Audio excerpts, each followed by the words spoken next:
එතකොට භෞතික ප්‍රමාණය අනුව වර්ග කිරීම අපි හරි දැන් ලියාගන්න. එතකොට තාක්ෂණය අනුව වර්ග කිරීම.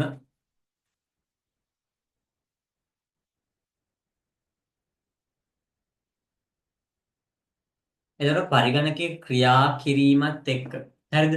තාක්ෂණ පාවිච්චි වුණා. තාක්ෂණය කියලා කියන්නේ දැන් පරිගණකයේ රන් වෙන එක එක ක්‍රම තියෙනවා. හරිද? එතකොට මේකෙදි තාක්ෂණය ආකාරයෙන් පරිගණකයේ කොටස් තුනකට බෙදලා තියෙනවා. හරි. පළවෙනි එක ප්‍රතිසම. ප්‍රතිසම. අපි ඇනලොග් කියලා කියනවා. ඇනලොග් සිග්නල් එකක් කියලා කියන්නේ. අපි සිග්නල් විදියට තාක්ෂණය පාවිච්චි කරනවානේ. එතකොට ප්‍රතිසම සංඥාවක්. හරි. සහ ප්‍රතිසම පරිගණකයක්. අපි මෙතනදී පාවිච්චි කරන්නේ ප්‍රතිසම පරිගණකයක් විදියට. ඒකට ප්‍රතිසම සංඥා කියලා જાතියකුත් තියෙනවා. හරි. එතකොට මේකෙදී නිකන් මෙන්න මේව සංඥාවක් තමයි මේකෙදී හුවමාරු වෙන්නේ. හරි. එතකොට නිකන් අර මෙහෙම මෝදුරල්ල වගේ අන්න ඒ වගේ එකක් තමයි ප්‍රතිසම සංඥාවලදී පාවිච්චි වෙන්නේ. ඊළඟට තියෙනවා දෙවෙනියට සංඛ්‍යාත්මකනේ. සංඛ්‍යාංක. සංඛ්‍යාංක. හරි. මේක ඇනලොග්. මේකට අපි කියනවා ඩිජිටල් කියලා.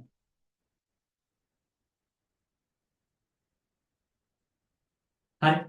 ප්‍රතිසම පරිගණක. හරි. කොටස් තුනකට බෙදෙනවනේ දැන්. තාක්ෂණය අනුව පළවෙනි එක ප්‍රතිසම පරිගණක. ඊට පස්සේ සංඛ්‍යාංක පරිගණක. ඊට පස්සේ මේ දෙකේම මිශ්‍රණයක් එනවා. මිශ්‍ර පරිගණක කියලා. හරි. මික්ස්.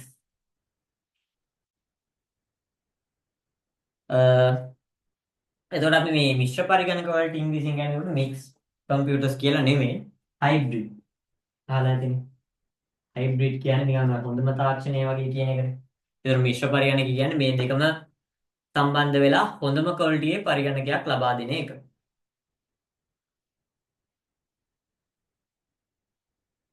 හරි. එතකොට මිශ්‍ර පරිගණක වලදී වෙන්නේ මේ ප්‍රතිසම පරිගණක සහ සංඛ්‍යාංක පරිගණක කියන දෙකම එකතු වෙලා මේ ක්‍රියා වෙන එක. හරි. දැන් තාක්ෂණයත් එක්ක ගත්තම ප්‍රතිසම පරිගණකයක් කියන්නේ මොකක්ද? Analogue computers. ඒකට ප්‍රතිසම පරිගණක කියලා හඳුන්වන්නේ සාමාන්‍යයෙන් කිව්වම හඳුනා ගන්න පුළුවන්. ඔය කාලගුණ දෙපාර්තමේන්තුවෙන් එම කාලගුණය හඳුනා ගන්න එක එක සෙන්සර්ස් වගේ පරිගණක පාවිච්චි කරනවානේ. අන්න ඒවා ප්‍රතිසම පරිගණක. කාලගුණයම. ඊට පස්සේ හුළඟේ වේගය මනින්න. හරිද?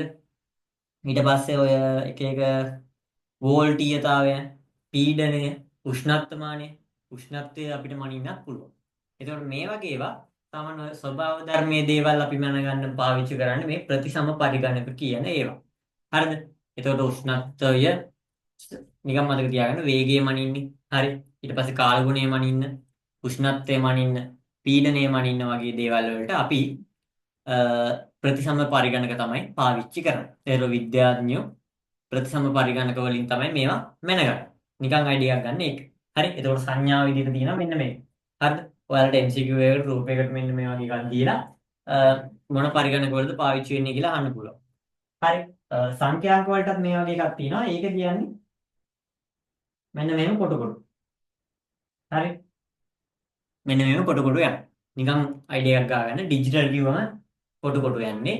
ප්‍රතිසම සාමාන්‍ය normal analog computers වලදී මෙන්න මේම මුද්‍රණ වගේ යනවා. හරි. ওই දෙක. ඊට පස්සේ මිශ්‍ර පරිගණක වලදී ගත්තොත් එහෙම මේවා සාමාන්‍යයෙන් ඔය එක එක සම්මිශ්‍රණ. හොඳම උදාහරණයක් තියෙනවා ඔය හොස්පිටල් වල ECG මැෂින් එක. හරිද? එතකොට ඒකේදී අර කොටස් තුනක් වගේ යනවනේ. මැෂින් එකේ මෙන්න මේම අර බැලුවොත් එහෙම මේ කොටස් තුනක් වගේ යනවා. පළවෙනි එකකින් යනවා මේම ඇනලොග් එක. ඊට පස්සේ මෙහෙම ඩිජිටල් එකක්. ඊට පස්සේ මේ දෙකේම සම්මිශ්‍රණයක් විදියට නිකන් අර අමුතු විදියකට ඔය වගේ එකක් යනවා. හරි. එතකොට ECG මැෂින් එකේ මේ ඇවිල්ලා මේ හයිබ්‍රිඩ් කම්පියුටර් එකක්. පරිගණකයක් තමයි. ඒකෙම අපි වර්ග දෙකකට බෙදුවානේ. දැන් ඒක එක පැත්තක භෞතික ප්‍රමාණය අනුව වර්ග වලට බෙදෙනවා. මේකෙදී ECG මැෂින් එක වෙන්නේ තාක්ෂණීය පැත්තෙන් එන කම්පියුටර් එක. හරි. ඒ තාක්ෂණයේ හයිබ්‍රිඩ් කම්පියුටර් එකක් තමයි ECG මැෂින්. හරි. MCQ වලට අනිවාර්යෙන් අහන්න පුළුවන් ප්‍රශ්නයක්. ECG මැෂින් එක කුමන වර්ගයේ පරිගණක වර්ගයක්ද කියලා. එතකොට තාක්ෂණීය පැත්තෙන් කියලා ලියන්නත් පුළුවන්. එහෙම නැත්නම් තාක්ෂණයේම හයිබ්‍රිඩ් පරිගණකයක්. හයිබ්‍රිඩ් කම්පියුටරයක් කියලා කියන්න පුළුවන්. මිශ්‍ර පරිගණකයක් කියලා කියන්න පුළුවන්. හරි. නිකන් පොඩි අයිඩියා එකක් ගන්න. එතකොට ප්‍රතිසම කියලා කියන්නේ අ, සාමාන්‍ය පරිසරයේ වෙන දේවල් නිරීක්ෂණය කිරීම සඳහා පාවිච්චි කරන පරිගණකයක්. වේගය මනින්න, උෂ්ණත්වය මනින්න, අ, පීඩනය මනින්න. හරි. ඔය වගේ ඒවට. සාමාන්‍ය සංඛ්‍යාංක පරිගණක අපි පාවිච්චි කරන්නේ ඔය ඉලෙක්ට්‍රොනික ගැජට්ස් වල. හරි. ෆෝන් එකකේම සාමාන්‍යයෙන් අපි කියන්නේ සංඛ්‍යාංක ඩිජිටල් ඩිවයිස් එකක් කියලානේ. ෆෝන් එක, ලැප් එක, කැල්කියුලේටර් එක. අස්සේ තියෙන්නේ පොඩි ඩිජිටල් මේ ක්ලොක් සර්කිට් එකක්නේ.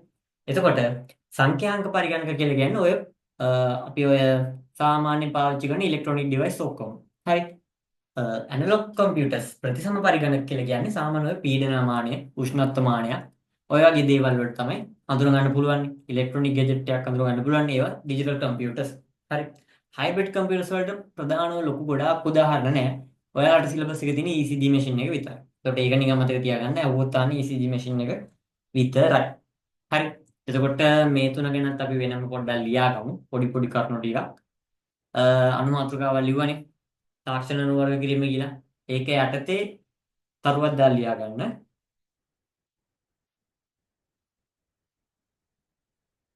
පරිගණකයේ ක්‍රියා කිරීම සඳහා පරිගණකය ක්‍රියා කිරීම සඳහා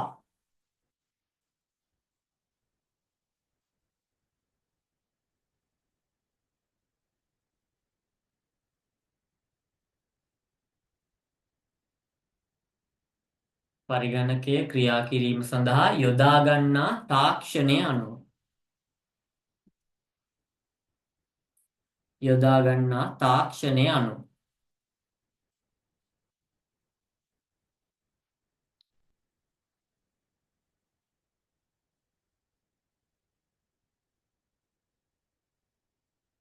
යොදා ගන්නා තාක්ෂණය අනුව වර්ග තුනකට බෙදේ.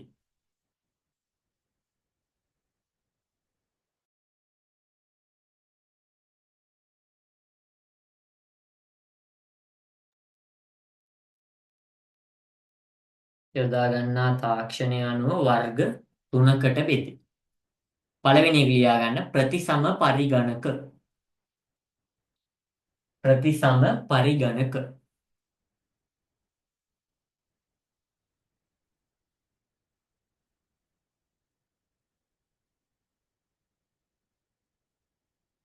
මේක නම් ඉංග්‍රීසි තේරුම් තුනක් මතක තියාගන්න. මොකද සාමාන්‍යයෙන් ඒක හොඳයි. ප්‍රතිසම පරිගණක වරහන් ඇස්සේ දාගන්න ඇනලොග් කම්පියුටර්ස් කියලා.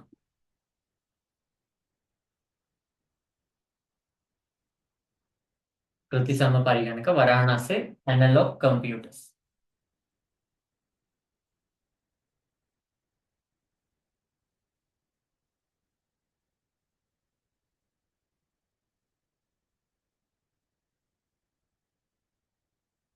ඒක යටතේ තරුවක් දාලා ලියන්න.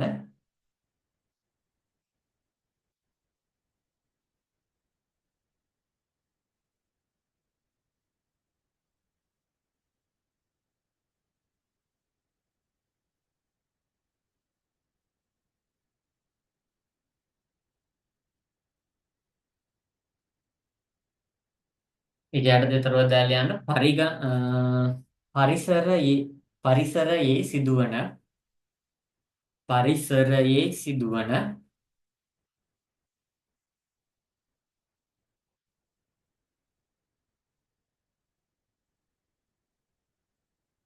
පරිසරයේ සිදුවන වෙනස් වීම වල පරිසරයේ සිදුවන වෙනස් වීම වල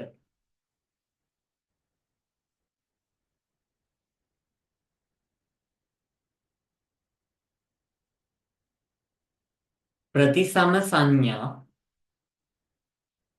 ඒතර ප්‍රතිසම පරිගණක ASCII තමයි ඔය ප්‍රතිසම සංඥා කියලා જાතියක් තියෙන්නේ. ඒතර ප්‍රතිසම පරිගණක වැඩ කරන්නේ ඔය සංඥාමයි. හරි. පරිසරයේ සිදුවන වෙනස් වීම වල ප්‍රතිසම සංඥා හඳුනා ගනිමින්. ප්‍රතිසම සංඥා හඳුනා ගනිමින්.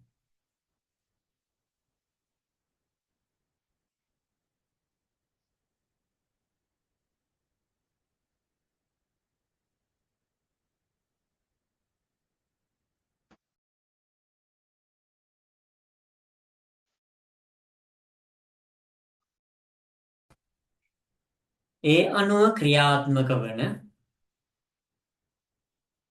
හදිසියන්නේ එමීට ලියාගෙන යන්න. ඒ අනුව ක්‍රියාත්මක වන මේක එමීට කියන්නේ.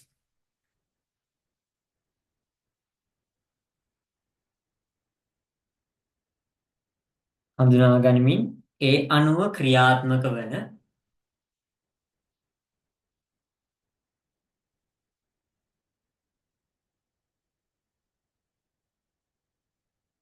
පරිගණක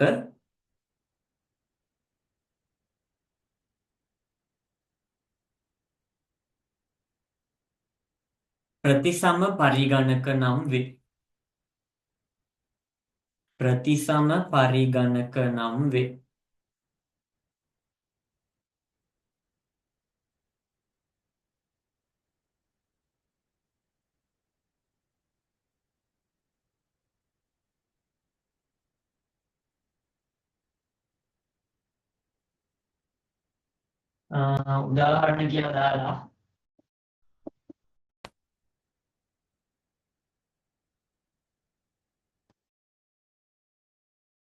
උදාහරණ කියලා දාලා ලියා ගන්න වේග මාපකය වේගය මනින්න. හරි. වේග මාපකය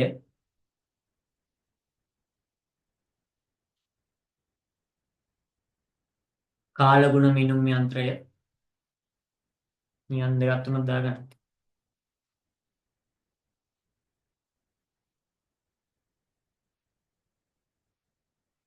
ඔය දෙක විතරක් ඇති. වේග මාපකයයි කාලගුණ මිනුම් යන්ත්‍රය.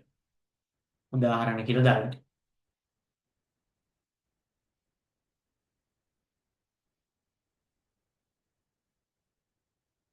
ඒක පුළුවන් පල්ලෙහෙන් පොඩි කොටුවක් ගහලා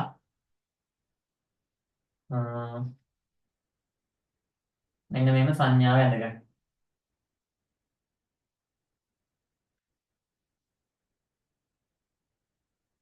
කොටුවක් දාලා මේ විදිහම කියලා නෑ. ඔයාලා උඩින් පටන් ගන්න පුළුවන් සංඥාව යන්නේ දිගටම ඔහොම ගලාගෙන.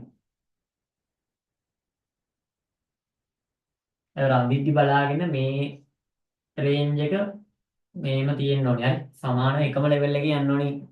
මේ උඩ මේ පොඩියට අන්නේ මෙන්නේ නැහැ. හරි. මේ පැත්තේ ඔක්කොම දෙක සමානව යන්න ඕනේ. නිකන් ඒ වගේ නිකන් දලව දාගන්න අඩුල් වෙන අඳින්න ඕනේ නැහැ. හරි. ඒතකොට අපි පළවෙනියට ඉගෙන ගත්ත ඒකට ප්‍රතිසම පරිගණක ගැන. ඊට පස්සේ ඔන්න දෙවෙනියට දාගන්න සංඛ්‍යාංක පරිගණක. සංඛ්‍යාංක පරිගණක.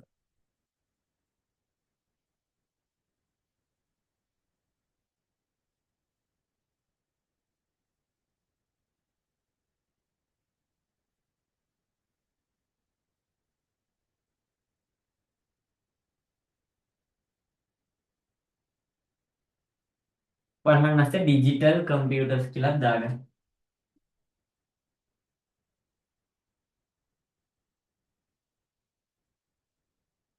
Digital computers.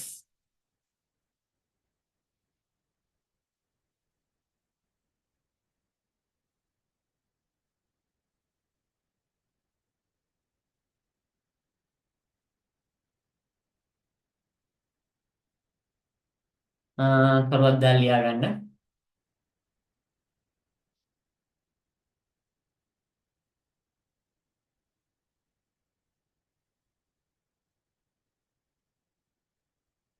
අප විසින්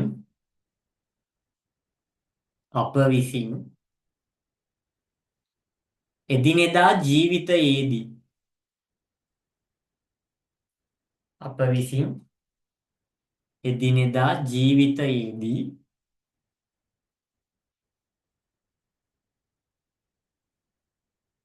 පරිහරණය කරනු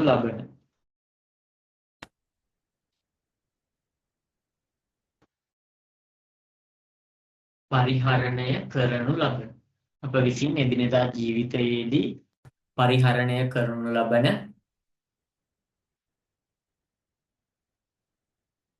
පරිගණක වේ.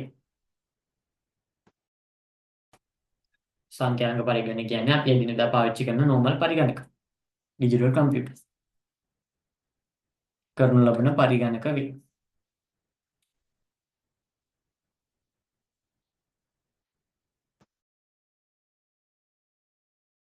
ඊළඟ තරුව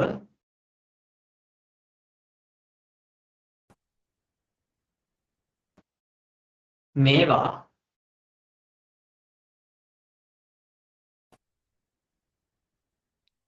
සංඛ්‍යාංක සංඥා. සංඛ්‍යාංක සංඥා. සංඥා දන්නවනේ.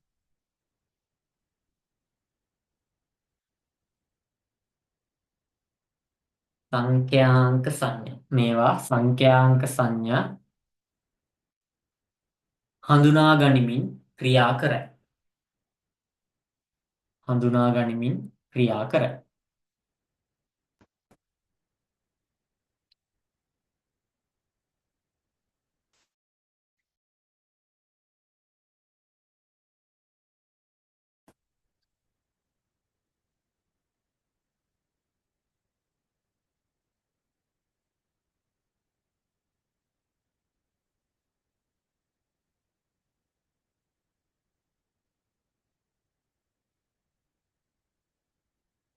මේකත් ඔන්න කොටුවක් දාලා රූපය ඇඳ ගන්න. මෙතන එතකොට මේ මට්ටම තියෙන්න ඕනේ හරි. මගේ රූපය අර කෙලින් නැතුව ඇති. ලස්සනට එක අඳින්න. සිග්නල් ලැග් කරමු.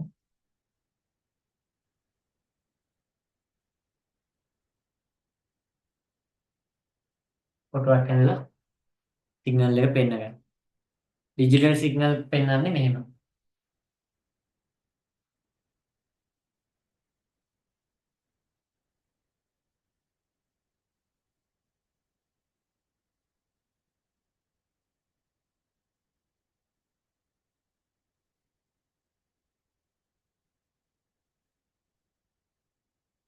හරිනේ.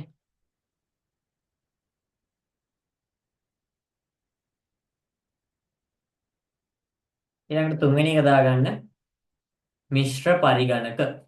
ප්‍රතිසම පරිගණක බැලුවා, සංඛ්‍යාංක පරිගණක බැලුවා, දැන් මිශ්‍ර පරිගණක.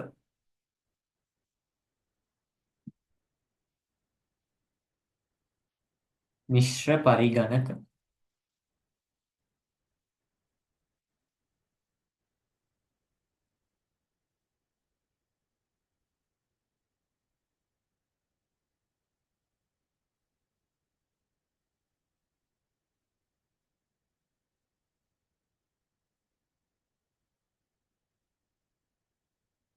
හරි මම ෆොටෝ එකක් දාන්න.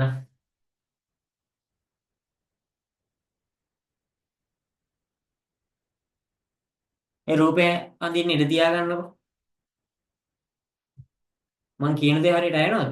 සිග්නල් නැත්තම් ඉතින් මේ ওই පැත්තට පොඩ්ඩක් කැඩි කැඩි ඇහෙනවා ඉතින්. මම හොඳට පේනවද? ඇහෙනවද පොඩ්ඩක් මෙසේජ් එකක් දාන්න. නැත්තම් මේ දවසක් හරි දාගන්න කරා.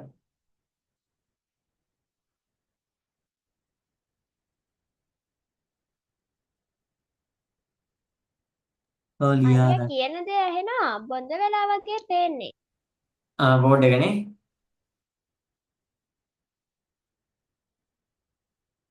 දැන් හරියද? ඔව් බෝඩ් එක විතර අනිත් ටික හොඳට ඇහෙනවා. බෝඩ් එක පේනවද දැන්? ඒත් බොඳ වෙලාද? දැන් හරි. ආ. ඔව් ගන්න. ඔව් දැන් බෝඩ් එක හොඳට පේනවා. හරි හරි. ඒ ફોකස් එක යන්නේ මං ආව මේක. ඒතර මේක ප්‍රතිසම් පරිගණක. ඒක ඇඳ ගන්න. ඊට පස්සේ මේක සංඛ්‍යාංක පරිගණක. ඕක ඇඳ ගන්න.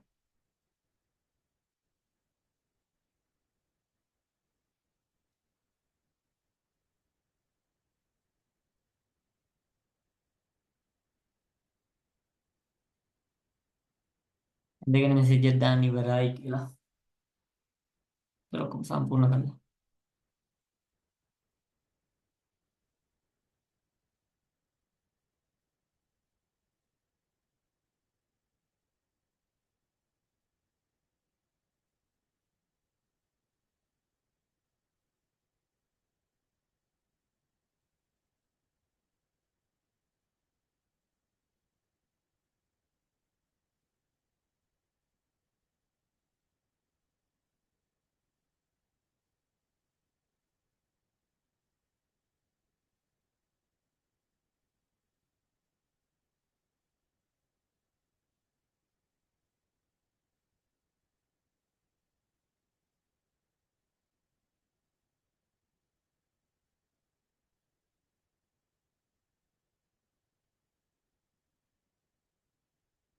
එතන ඉවරලා මෙසේජ් එකක් දාන්න.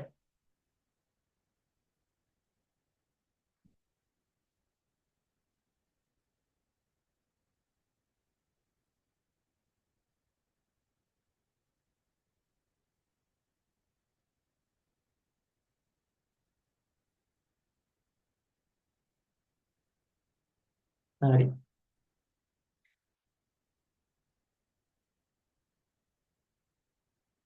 හරි.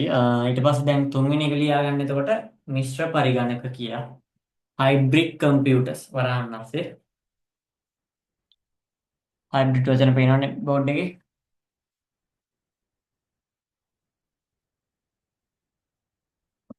හරි. එතකොට දැන් මිශ්‍ර පරිගණක කිව්ව ඔය දෙකේම සංකෝචනයක්. එතකොට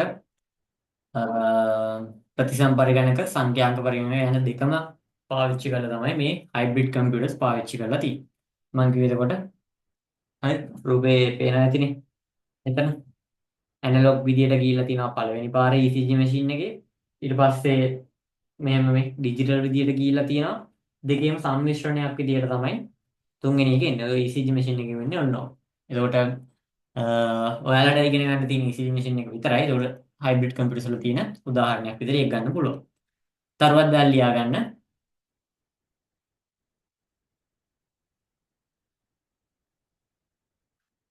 ප්‍රතිසම සහ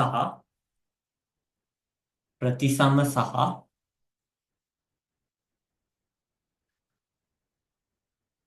ප්‍රතිසම සහ සංඛ්‍යාංක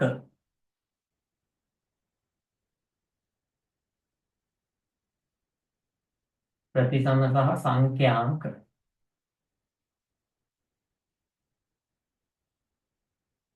යන දෙවර්ගයේම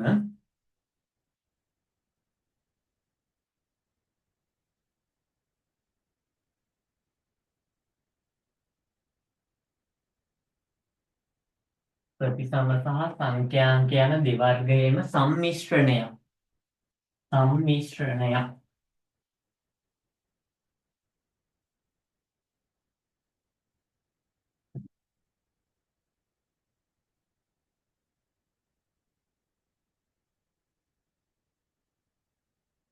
ලෙස මෙය හැඳින්විය හැකිය.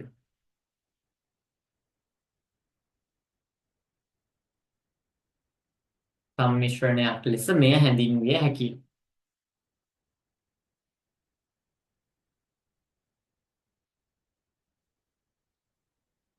උදාහරණයක් කියලා ECG යන්ත්‍රය කියලා දාගන්න.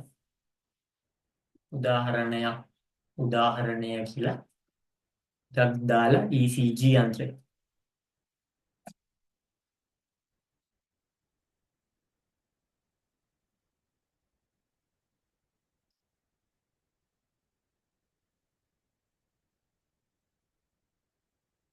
හරි.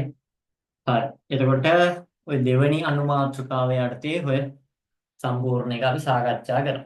එතකොට පොඩි සාරාංශයක් ගත්තොත් දැන් හරි.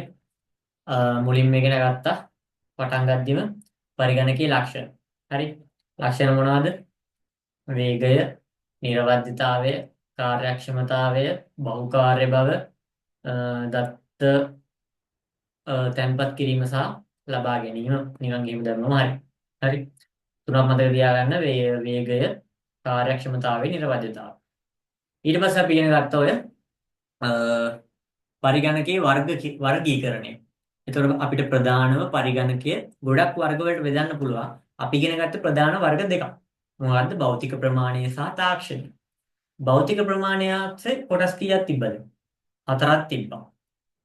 සුපිරි පරිගණක, මහා පරිගණක, මධ්‍ය පරිගණක, ක්ෂුද්‍ර පරිගණක. ඊට පස්සේ අපි තාක්ෂණයේ පැත්තෙන් පරිගණකයේ වර්ග කළා කොටස් 3කට. හරි. ප්‍රතිසම පරිගණක, සංඛ්‍යාංක පරිගණක, මිශ්‍ර පරිගණක. හරි. නිකන් ඔය වගේ පොඩි සාරාංශයක් දාලා තියාගන්න, මතක තියාගන්න. ඕම තිබ්බම ඇති. හරි. ඔයගොල්ලන් ලියන පේපරෙන් ආවත් ඕවා නිකන් විස්තර කරන්න බැරි වුණත් නිකන් මතක තියාගෙන ඔය තුන ලිව්වත් ලකුණු හම්බෙනවනේ. හරි. එතකොට ඒ කොටසත් ඉවරයි. දැන් අපි යන්නේ පද්ධතියේ ක්‍රියාවලිය හඳුනගන්න. පරිගණක පද්ධතියේ ක්‍රියාවලිය හඳුනගන්න. හරි. එතකොට ඊළඟ අනුමාතෘකාව විදිහට ලියා ගන්න. හරියට ගත්තොත් මේ පාඩමේ 3 වෙනි ලොකු අනුමාතෘකාව. පරිගණක පද්ධතියේ ක්‍රියාවලිය. පරිගණක පද්ධතියේ ක්‍රියාවලිය.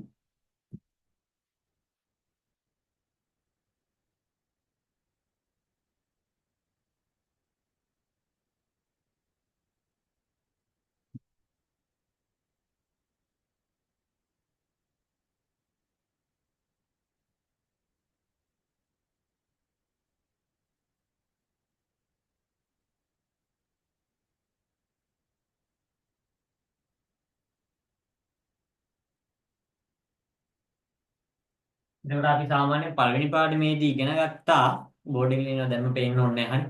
පළවෙනි පාඩමේදී ඉගෙන ගත්තා කොහොමද සාමාන්‍ය පොඩි ක්‍රියාවලියක් අපි ඉගෙන ගත්තා. දත්ත තොරතුරු බවට පත් වෙන්නේ. හරි. අපි දත්ත ආදානය කරනවා. ඊට පස්සේ ඒ දත්ත සැකසෙනවා. සැකසিলা මොනවා බවටද පත් වෙන්නේ? තොරතුරු බවට පත් වෙනවා.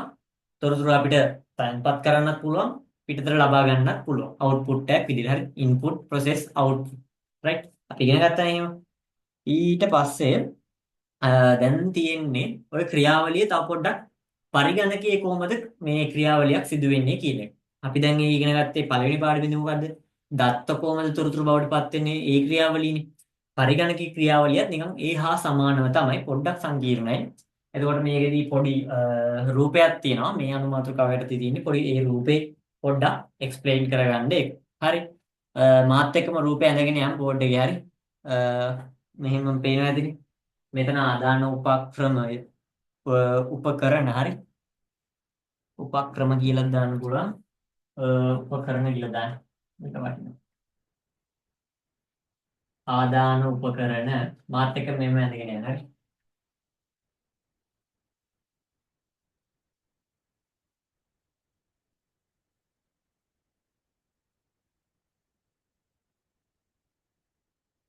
ද්විතීයික මතකය පොතේ අන්තිම වගේ නම් තියෙන්නේ පොඩ ඈපැත්ත පිටුවට දාගන්න පොඩ සාමාන්‍ය මැද පිටු භාගයක් වගේ ඩයග්‍රෑම් එකක් හරි රූපයක්.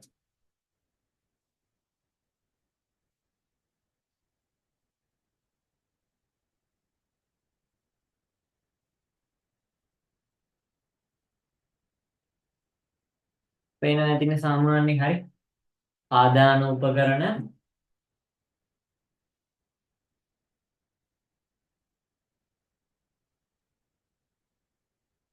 ප්‍රතිදාන උපකරණ ප්‍රධාන මතකය ද්විතීයික මතකය තව තියෙනවා ඔන්න ලියා ගන්න ඇඳ ගන්න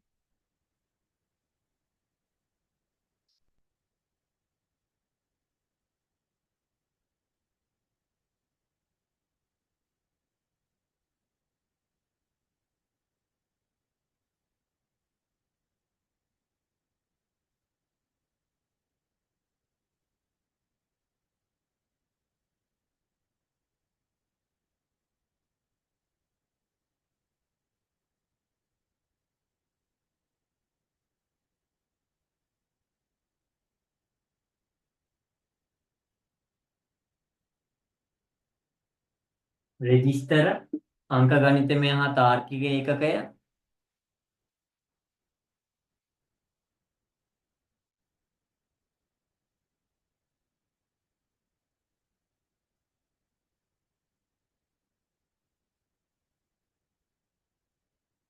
පාලන ඒකකය හරි ඔය ටික තමයි තියෙන්නේ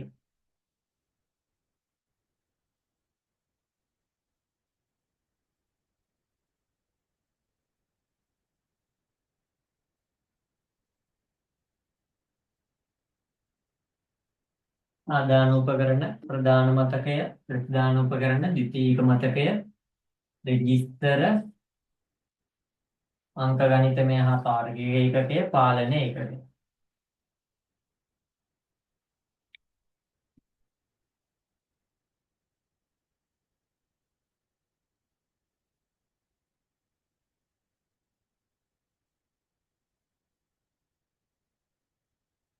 මේ ටික ඉවර වෙලා මට මෙසේජ් එකක් දාන්න මේ ටික ඇඳගෙන ඉවර වෙලා හරි කියලා දෙගෙන ඉවර නම් ඉවර වෙලා මේ විදියට ෆොටෝ ටිකක් ගහගෙන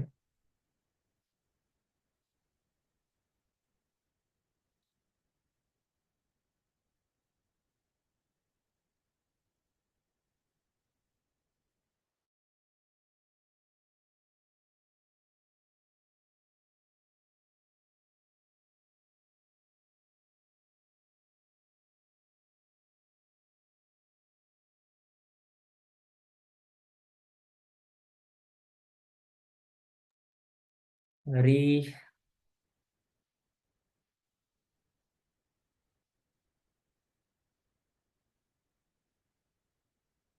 හරි. එතකොට ඔයාලට මේ රූපේ සාමාන්‍යයෙන් ඊළඟ වාර විභාගෙට අඳින්නත් ඉගෙන දෙන්න ඉඩ තියෙනවා. ඒතර මේක මේ විදිහටම මතක තියාගන්න. හරි. ඒතර මේකේ ඊතර ටිකක් යන විදියක් තියෙනවා. ඒතර මං අඳින විදිය බලා ගන්න. ඒ විදිහටම ඊතර ටික මාක් කරන්න. එතකොට පැටලෙන්නේ නැහැ. හරි. එතකොට අපි දන්නවා ආදානය තමයි මෙතනින් කරන්නේ. හරි. ඔයාගේ පොතේ තියෙනවානේ. එතකොට මේකෙන් පෙවුන්නටත් බලා ගන්න. ආදාන උපකරණ මෙතන. ඒතර අපි ආදානය කරන්නේ පරිගණකයට මෙතන. හරිද? පොඩි සිග්නල් එකක් වුණාවුත් කියන්න. හරි. මම මේ පාර්ට් එක ආයි කියන්න. කැඩි කැඩි වුණා. මෙසේජ් එකක් දාන්න. මෙතනින් කරන්නේ අපි ආදානය කරනවා යම් කිසි දෙයක්. අපි ආදානය කරාම කෙලින්ම ඒවා යන්නේ ප්‍රධාන මතකයට මුලින්ම. හරිද? ප්‍රධාන මතකයට ගිහිල්ලා මෙහින් කොහොම හරි මොනවට අවශ්‍ය දේවල් මෙතනින් වෙලා අපිට අවසානයේදී ප්‍රතිදානය වෙනවා. හරිද? එතකොට ඔයාලට පළවෙනියටම කෙලින්ම මෙන්න මේම කඩඉරි දෙකක් දාගන්න පුළුවන්. හරිද? ආදාන උපකරණ ටික ප්‍රධාන මතකයට යනවා. ප්‍රධාන මතකයෙන් එළියට දත්ත ටික ගලාගෙන යනවා. හරිද? එතකොට මේ ගලාගෙන යන ඒවා මම මෙන්න මේම කඩඉරෙන් මාක් කරනවා. ඔයන් දකුණු පැත්ත උඩින් ලියා ගන්න මෙන්න මේ වගේ කඩඉරි තුනක් වගේ මොකක් හරි කඩඉරි දාලා ඊතලයක් දාගන්න. මේවා දත්ත. හරිද? දත්ත කියලා. එතකොට මම මේ මාක් කරේ ආදාන උපකරණ වලින් දත්ත ටික ප්‍රධාන මතකයට යනවා. ප්‍රධාන මතකයෙන් දත්ත ටික එළියට යනවා ප්‍රතිදාන උපකරණ වලින්. හරි? දත්ත සහ තොරතුරු දෙකම තමයි. හරිද? ඊට පස්සේ අපිට ওই දත්ත තියෙනවනේ. ප්‍රධානව පාලනයකගේ කියලා එකක් තියෙනවනේ. ඒතර මේකින් තමයි සම්පූර්ණ පරිගණකය පාලනය කරන්නේ. මෙයා තමයි ලොක්කා වගේ. පාලනයකකින් තමයි සම්පූර්ණ මේ හැම එකම පාලනය කරන්නේ. ඒ කියන්නේ මෙයාගෙන් සම්පූර්ණව හැම එකටම ඊතලයක් යනවා. ඒ කියන්නේ මෙයාගෙන් මෙයාටත් ඊතලයක් යනවා. හරිද? මෙයාගෙන් මෙයාටත් ඊතලයක් යනවා. ඊට පස්සේ මෙයාට ඊතලයක් යනවා. ඊට පස්සේ මෙයාට ඊතලයක් යනවා. තව මේ හැම එක්කෙනාටම ඊතල මෙයාගෙන් යන්නම ඕනේ. හැම කොටුවටම සම්බන්ධයි.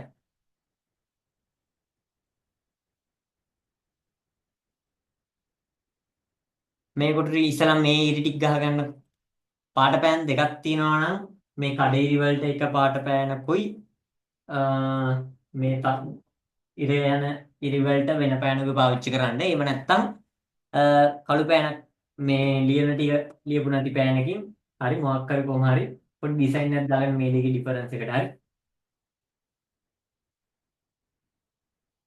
එතකොට මේ නිකන් කෙලින්ම එක තියෙන්නේ විධානය. කෙලින්ම තනියරක් වගේ තියෙන ඊතල තියෙන්නේ විධාන. හරි. ඒකක් ලියා ගන්න උඩින් මොනවද මේ කියලා. කඩේරි කියන්නේ දත්ත. එතකොට පාලන සංඥාවෙන් හැම තැනටම විධාන යනවා. එතකොට පාලන සංඥාවෙන් ඔයාලට මතක තියෙන්න ඕනේ හැම කොටුවටම ඊතලයක් ගිහිලා තියෙන්න ඕනි කියන එක. ගිහිල්ලා තියෙනවනේ. ආදාන උපකරණ වලට යනවා, අංක ගණිතෙට යනවා, රෙජිස්ටර් වලට යනවා, ප්‍රධාන මතකයට යනවා, ද්විතීයික මතකයට යනවා, ප්‍රතිදාන උපකරණ වලට යනවා.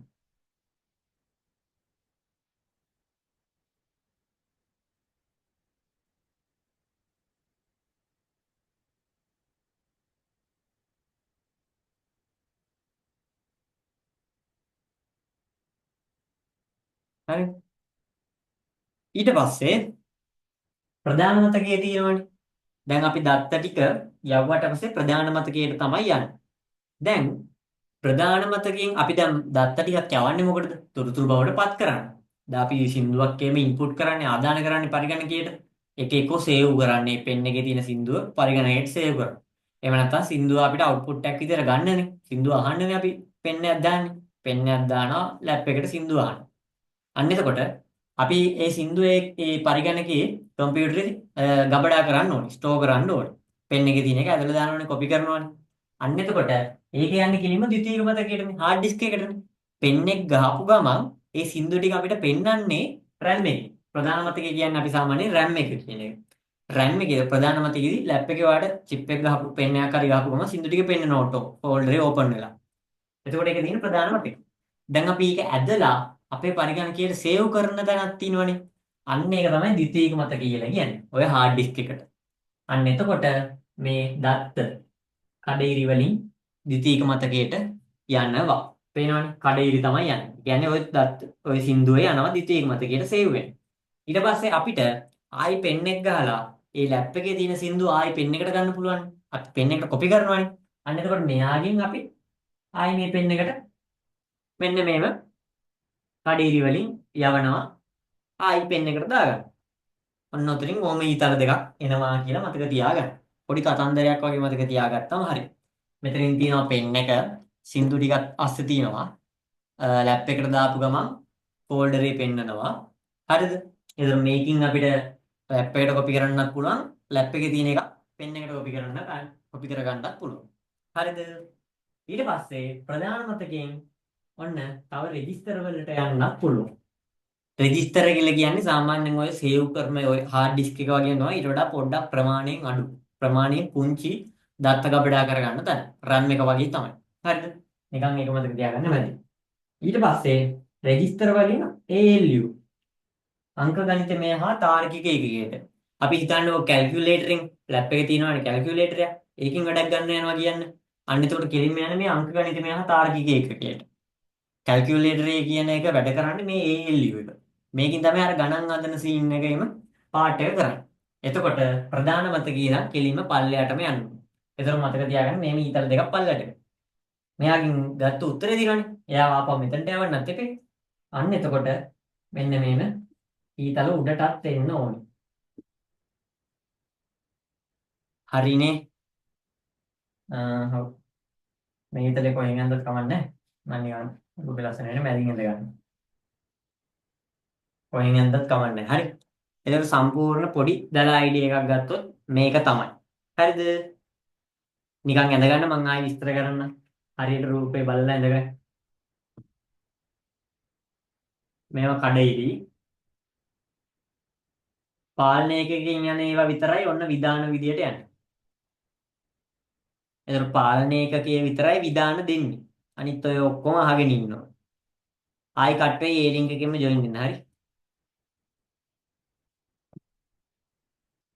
හරි. අපේ හරස්න. ඔම්ම කට් වෙයි ඔය ලින්ක් එකෙන්ම ජොයින් වෙන්න. හරි. හරි ආයි පොඩ්ඩක් පැහැදිලි කරොත් මේ රූපේ එතකොට අඳින්න එයි. හරිද? එතකොට මේ දෙකට මේ මාක් කරන්න ඕනේ නැහැ. රූපේ මෙන්න මේ ප්‍රධාන කොටස් ටික කොටුවල් දාලා ඊතල ටික ගහන්නයි තියෙන්නේ. මතක තියාගන්න එතකොට පාලනයකකින් හැම එකටම තද ඉරි ටිකක් යනවා. හැම කොටුවටම දාලාද බලන්න. ඉරි ටික කොහම දැම්මත් එකයි. නිකන් මතක